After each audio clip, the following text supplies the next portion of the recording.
Gente, o nosso quadro Vida de Bicho, ele vai ao ar toda quinta-feira aqui no nosso programa, você sabe, e a gente sempre traz um assunto importante. Nós vamos falar hoje sobre disfunção cognitiva canina. Você sabia que os cães também podem desenvolver doenças como Alzheimer e leucemia? Sabia disso? Pois é, quem vai explicar melhor pra gente sobre todo esse assunto é a médica veterinária especialista em neuropet, Camila França. Camila, tá tudo bem? Tudo bem. Seja bem-vinda. Obrigada.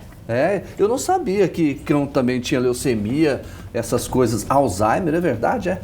Então, o Alzheimer, ele na verdade é uma correlação que a gente faz com os sinais clínicos dos humanos. Sim. Não necessariamente é o Alzheimer. A disfunção cognitiva, ela é uma doença degenerativa que se parece muito com os sinais clínicos quando os humanos têm Alzheimer.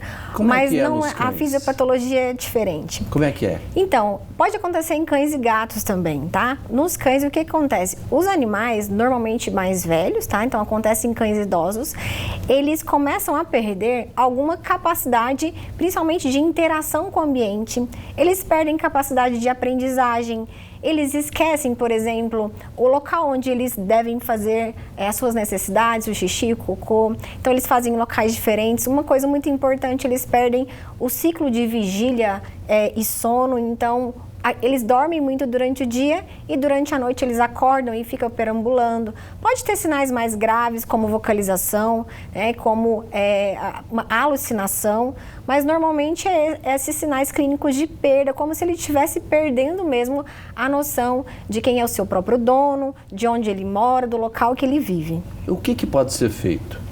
Então, primeiramente, o mais importante que eu queria destacar é um diagnóstico preciso, tá? Por quê? Porque muitas vezes tem muitas doenças do sistema nervoso central que cursam com os mesmos sinais clínicos e os tutores tendem a pensar que por o animal ser idoso, vai ser a disfunção cognitiva.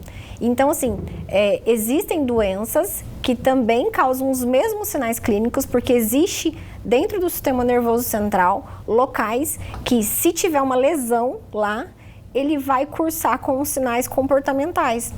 E aí, se a gente está lidando com um paciente que tem uma lesão estrutural no sistema nervoso central e que não é disfunção cognitiva, o tratamento é completamente diferente. Então, antes de falar do que fazer, é muito importante o diagnóstico correto da doença. Após o diagnóstico, aí sim, existem alimentações, existem fisioterapia, um pouco de nutracêuticos, alguns antioxidantes que a gente pode dar para esse animal para tentar diminuir a progressão da doença.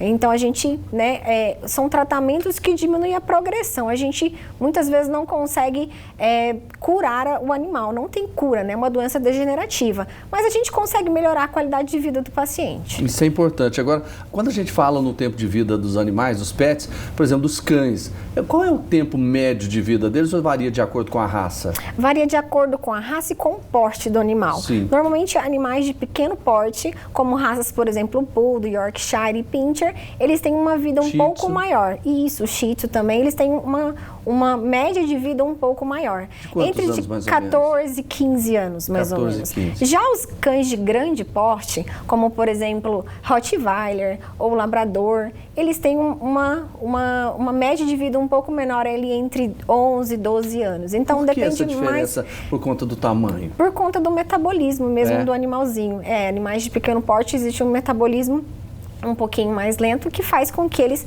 consigam viver por mais tempo do que os animais de grande porte. Bom, nós falamos dessa doença que é semelhante ao Alzheimer e leucemia. Tem também nos cães, nos pets? Tem também. Tem também. A leucemia bem parecida com a dos humanos, né?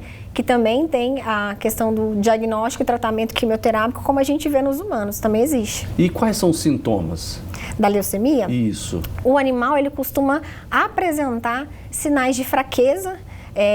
As mucosas às vezes ficam mais esbranquiçadas ou amareladas, tá? E eles vão mostrando, né, alguns sintomas na pele, no corpo mesmo, e principalmente a fraqueza mesmo. O animal vai ficando fraco, vai ficando sem querer comer.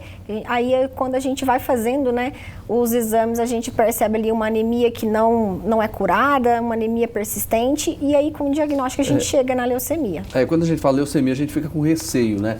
É possível evitar, é possível prevenir ou não? Não, infelizmente não. Tanto a disfunção cognitiva quanto a leucemia, a gente não tem uma prevenção. O que a gente pode tentar fazer é que quanto mais cedo o diagnóstico, né, aos primeiros sinais de que o animalzinho não está bem, levar ao médico veterinário, porque quanto mais cedo o diagnóstico, maior a chance da gente ter de controlar os sinais e dar uma sobrevida para esse paciente. Camila, no caso da leucemia, é simples de detectar ou tem que ser exames mais complexos?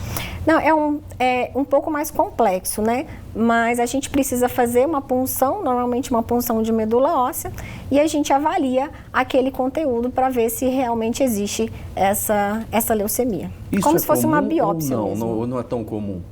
É comum, assim, é comum, talvez um pouco menos diagnosticada do que a gente gostaria, né? Então, nem sempre o tutor tem a disponibilidade até financeira de chegar a fazer todos os exames, mas realmente não é tão raro não. A gente tem visto aumentar muitos casos, principalmente porque hoje a especialidade de hematologia ela tem se aumentado na medicina veterinária. Camila, tem outras doenças também neurodegenerativas? Existem doenças neurodegenerativas da medula espinhal, por exemplo, tem doenças neurodegenerativas de nervos, né? Então, assim, a gente tem, por exemplo, na medula espinhal, uma doença neurodegenerativa que faz com que o animal, que chama mielopatia degenerativa mesmo, o nome dela, que faz com que o animal comece a perder os seus movimentos, começa normalmente nas patas de trás, nas perninhas, e elas vão subindo até as patas da frente.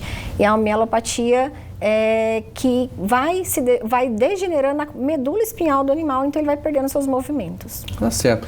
Camila França, obrigado pela sua entrevista. Uma boa tarde para você. Obrigada, você também. Tá certo.